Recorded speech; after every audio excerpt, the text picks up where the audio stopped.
Hey everybody, welcome to a Cricut craft tutorial.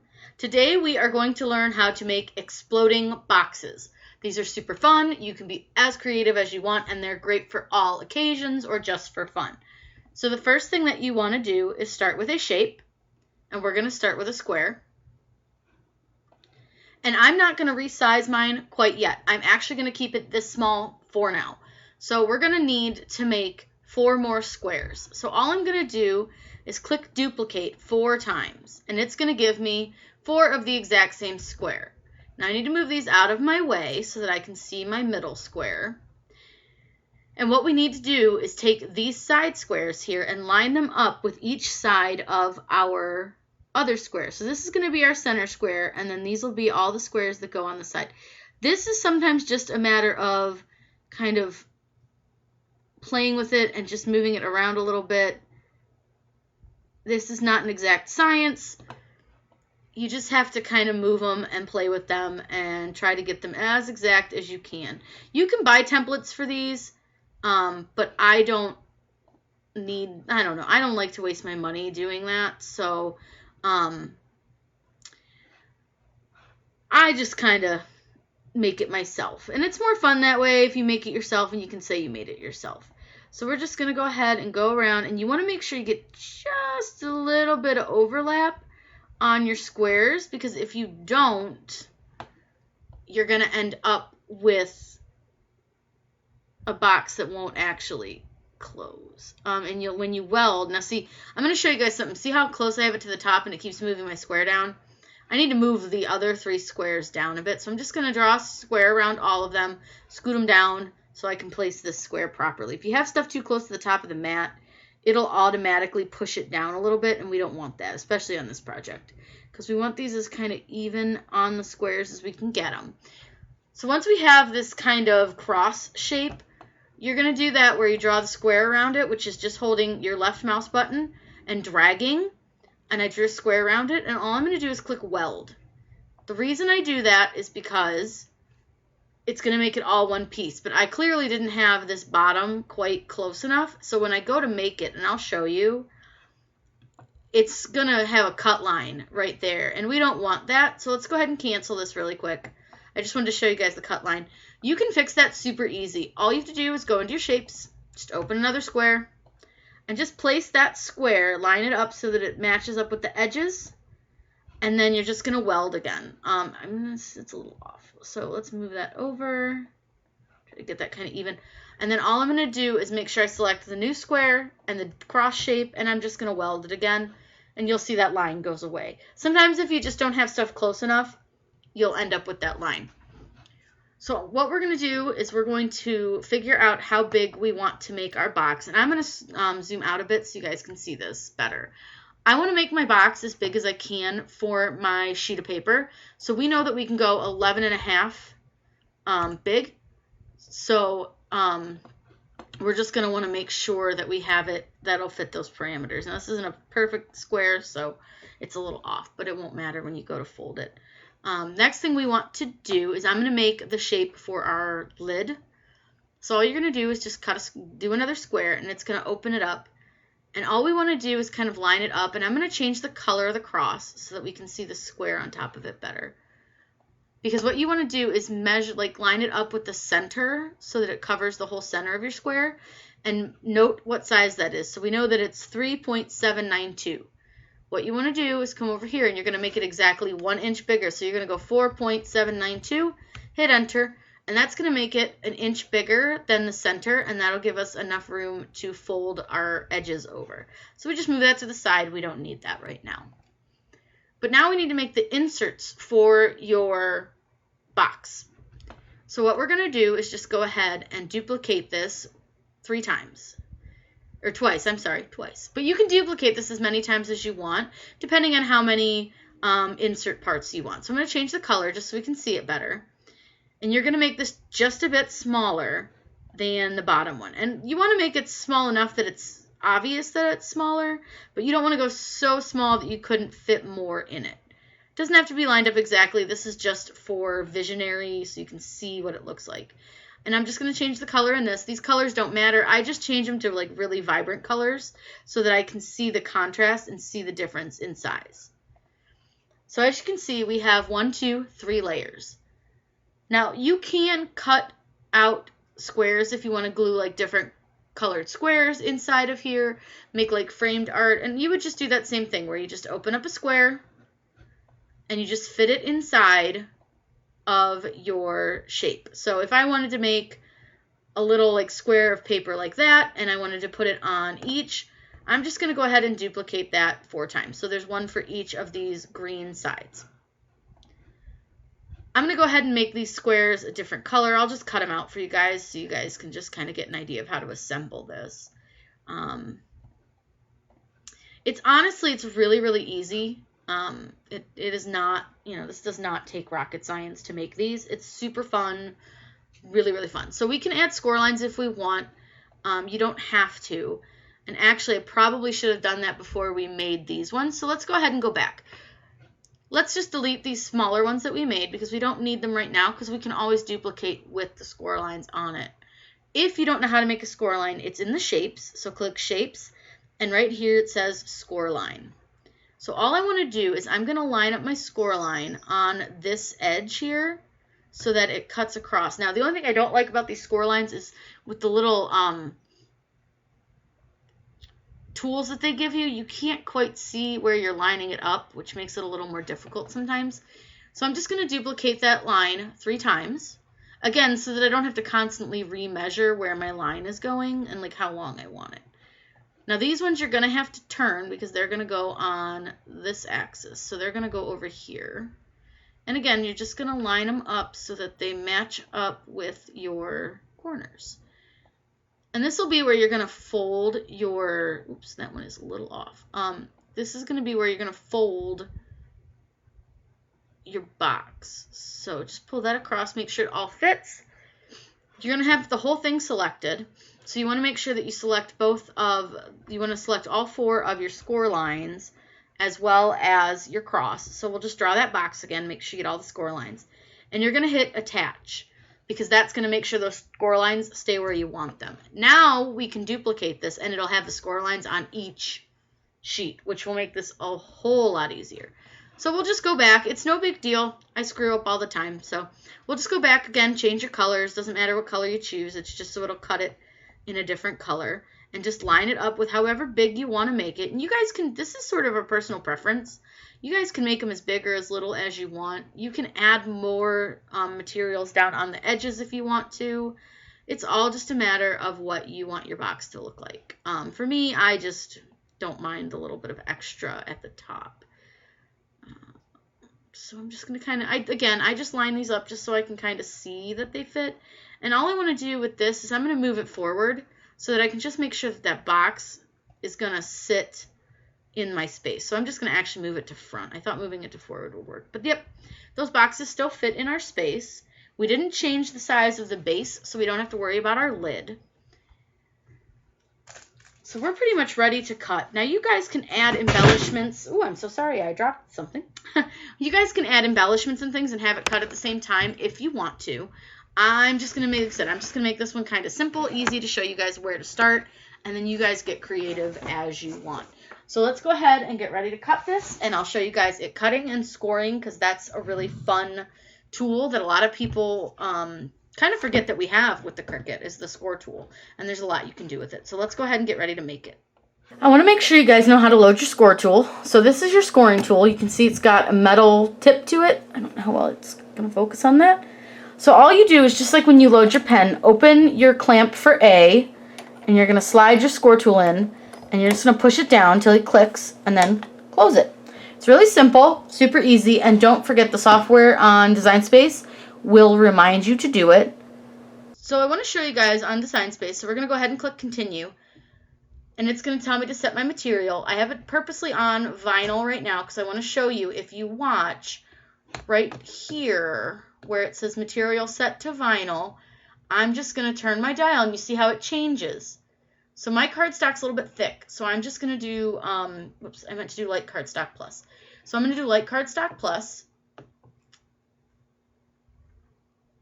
And right now it'll tell us that there's no tool required in clamp A because this one doesn't require a score tool. But if we go to like this one, it says load score tool in stylus in clamp A. You can have it loaded before you get to that step. It's fine. It's not a big deal at all. I'm going to go ahead and cut the lid first, and then we're going to cut the little inserts, and then we get to cut the inner pieces. So I'm going to go ahead and make sure I use a blue mat or a light or one of my green mats that is like super not sticky anymore, which let me tell you, I have a couple that are like that. So that's kind of why I keep those like less sticky ones around, because you can use them for things like this. So let's go ahead and get our mats loaded, and then we can start cutting. All right, we are ready to cut. So we're going to load the color for our lid. I'm just using whatever paper I just felt like pulling out of my paper pads, so don't worry that it doesn't match. It's fine. Like I said, I'm using a green mat with light stick to it. This one has been used and well loved. So all it's going to do is just cut a square. Super easy. This project really doesn't have any true intricate cuts, which is really nice, so it's going to be really, really easy to do. I want you guys to see the score tool, so we'll come back when we're ready to score. This next cut is going to use our scoring tool, so I want to make sure you guys can see this because this is a pretty neat tool. So we're going to go ahead and load our mat. I probably need to bust out my new blue mat. This one's not super sticky, or at least wash this one. But you'll see what it's going to do first, and hopefully not catch that edge again, is it's going to score our lines first. You can see this isn't sticking very well, so hopefully this doesn't mess it up. But it is scoring our lines first, and then it's going to go ahead and cut out our design.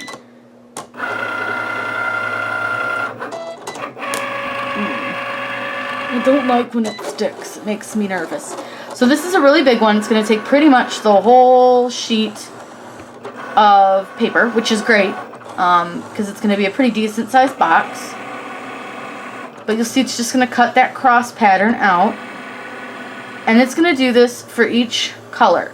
So when we're ready to do our next color, it's going to go ahead and make sure that we score again. And I'm going to use my green mat because it's a little bit stickier. I'm going to go ahead and retire this blue one. So when we come back, we'll have everything cut out and we'll be ready to assemble. We've cut out all of our pieces and now we get to assemble. But first, before we do that, I want to take my boxes and I want to fold them on the score lines. It's easier to do it now before you glue anything together, because if you glue them together, you're going to have to try to go through a bunch of layers and they're going to be in different spots. So it's a lot easier just to take them and do it before you cut anything or you glue anything together.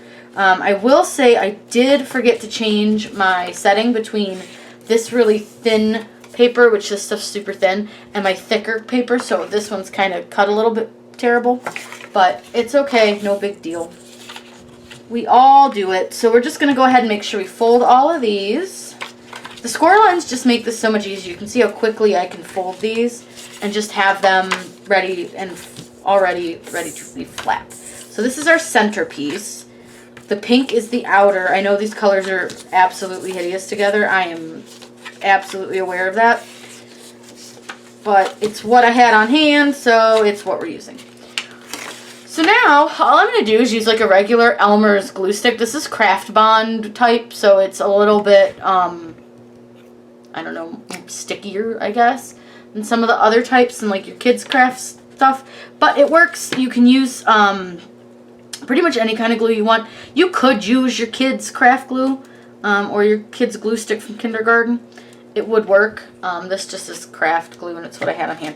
So we're going to go ahead and I like to kind of fold my box in on itself a little bit so I can see. And all we're going to do is place our box in the relative center of our project. And the nice thing with this is if you don't get it quite centered the first time, it's not permanent yet, so you can go ahead and move it. So we're just going to go ahead and flatten and push it down. It's not perfect. It's okay. Nobody will notice. So we're going to go ahead and do that to the pink one next. And I'll show you guys how we're going to cut out our box top, because we didn't do any score lines on our box top because it's hard to measure. So we'll just go ahead and get this pink piece on. I think I missed completely with that one. Actually, That wasn't too bad. Oh, that was really bad. See, sometimes it helps to have it open. It just depends on what you're doing. The smaller one I like to have open. There we go. Now it's a little more centered. So we're going to go ahead and set this to the side. I'm going to just set something kind of heavy on it so that it can dry and it'll hold it down. These are going to be our insert pieces, these little ones, so I'm just going to go ahead and set those to the side.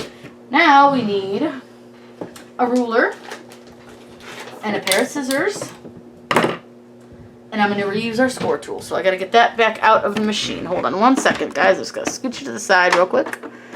I always keep mine in my Cricut, and I didn't even think about it. So I'm going to use my score tool just because I think it gives a better, I don't know, look. But what we're going to do is we're going to see how big our box is here. I think I made it, it's about 4.5 inches. And I'm just going to double check it against our big box over here. Move these out of the way. Yeah, we're good. Okay. So what you could always do, and like sometimes what I'll do is I'll just sort of get an eyeball idea of where it sits on the outside. I'm thinking we can probably do about a little under 1/2 inch and our lid should fit fine. So what we're going to do is measure around our box 1/2 inch. So you just measure 1/2 inch. I marked it with my score tool, and all I'm going to do is score it just so I can see where my 1/2 inch is. We're going to do that around all 4 sides. So just go ahead and find your 1/2 inch. I'm going just a hair under 1/2 inch. And you're just going to do that, like I said, on all of your sides. You're just going to kind of get it nice and straight. And we're just going to score it.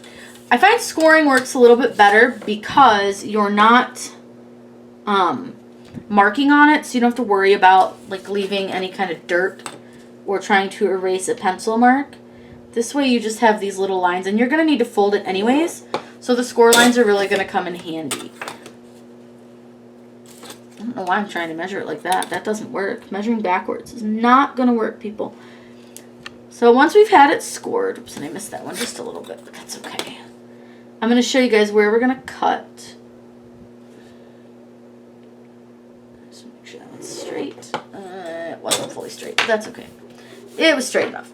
So you can see, and I don't know how well you guys can see this on the video, but there is like little tiny boxes in each corner. These are actually going to be the tabs, so that when we fold our box, we have little tabbies. So you're only going to want to cut one side of your box, because when you fold it, you're going to have a tab that folds under. And so I'm going to just try to make sure I cut the same side on each one. So I'm cutting this inside one, and that way there's a tab on every piece, so that when we fold it, oops, and I totally missed this one, that's okay. There we go. So that when we fold our box, you'll see, watch this. You're going to have a little tab to glue your box shut. So you can fold your tab in, and then you're going to fold this tab in. You're gonna do, whoops, goodness gracious, get out of my way. And then you're gonna fold this side in, and then we're gonna fold, oops, get all these out of the way, fold this side in, and you have a tab on each side to glue so that your box will be held together. This is gonna be your lid, so you guys can glue it. I usually hold it with paper clips, but I don't think I have any down here. Like I said, I moved my craft room. It's too hot upstairs, so I don't know that I have any paper clips. So we'll just have to make do with what I've got, which is my fingers. I'm trying to look in my little jar here that was holding them down, but I don't have any in that either. So we'll just hold it for a second. It should be fine. This dries pretty quick, which is why I like this glue as well. And you can make the box lid while you're waiting for your inside to dry. If you do use something like a tacky glue or Any other craft glue that's maybe a little bit more wet, you'll want to use the paper clips, and you'll want to hold it longer because it doesn't dry as quickly. But as you can see, this one's already pretty well dried. So yeah, you just, oops, except I missed that one. Oopsies. That's why you put a little more glue on that. I don't think I got a lot of glue on that one. Sometimes it's hard with these little tabs with this big glue stick. You could use the glue stick pen too. I just didn't grab that, so we're just going to use the big one and make it work. It's fine. It'll do the same job. And we're just going to get this last tabby. We're going to put lots of glue on that. Make sure we don't miss that one like we did the last one. And apparently get a bunch of glue on my table, so we'll just stick that onto the tabby. And we're just going to... Okay, we're going to hold that for just a second, and I'm going to let that dry over in the corner. And we'll put our cute little inserts on, and by the time we're done with that, the box top will be ready to go. So, oops, now I'll just throw that on the floor. So here is our box. You may need to refold your insides a little bit, but that's okay. So what I'm going to do is just place my center designs. Like I said, guys, you can do this with pictures, kids' artwork. You can decorate them with the writing tool on the Cricut. There's a lot you can do with them. I'm just showing you kind of a quick, simple thing just to dress it up a little so you guys can see. I used some Hello Kitty patterned paper. I probably should have found one with a little more pattern to it, but because I only ended up with like half a Hello Kitty and some stars and moons, but it's fine. You'll want to make sure you do get to the edge of your paper when you're doing this. Again, I'm not really doing a crack job here on this. I just want to get it so you guys can see how to build these because they're really fun. I'm actually going to do one of these for a baby shower with all baby boy stuff, elephants, and they're doing jungle animals, so I'm thinking I'm going to do a big jungle animal themed one. Once you guys learn how to do the simple one, you can really go crazy with these. There are some that have pop-up in the center. There's some that have designs on the edges, but this is just giving you kind of an idea. Alright, so we'll get those held down real quick. Now, again, we're going to run and refold these really quick because when you glued it together and pressed it down, they probably unfolded a little bit. So you're just going to want to refold them, just a smidge. And then we're just going to put our box up like this. And you can see it's formed a box. I mean, we have a box. Now I just need my extra hand here. So you're going to take your lid. Hopefully my lid fits. It should. And just put your lid on top. And you have an explosion box. Now you can decorate your lid. You might want to make your lid a little bit bigger. Mine's a little short. I probably should have gone a little bit longer. But all you can do, and then when your friend or whoever gets your box, they just open it and look at that. Isn't that fun? I think these are such a fun craft, and like you could totally do these with your kids. You could always like assemble the box for them, and they could decorate it and give it to Dad for a Father's Day gift. Maybe put a gift card in the center or a tool that he's been looking for. I will say if you're going to put something heavy in these at all, maybe use cardboard on the outside just to hold them better. But with the cardstock, you can decorate them. You can do lots of things with them. You can add, like I said, you guys can go crazy, add lots of layers. Putting them back together is super easy. They make really cute display pieces. But there you go, guys. Look at that. It's so fun. If you guys have any questions, please let me know below. I'm always happy to answer them for you. If you're looking for a tutorial, please request it. I am always into making tutorials for you guys. I made this one because you guys did request it. You guys are always coming up with such creative, fun ideas and things to do. Make sure you subscribe to my channel because I do put out new videos all the time. And hit the bell icon because it'll let you know when I put out a new video. Have a great day, guys.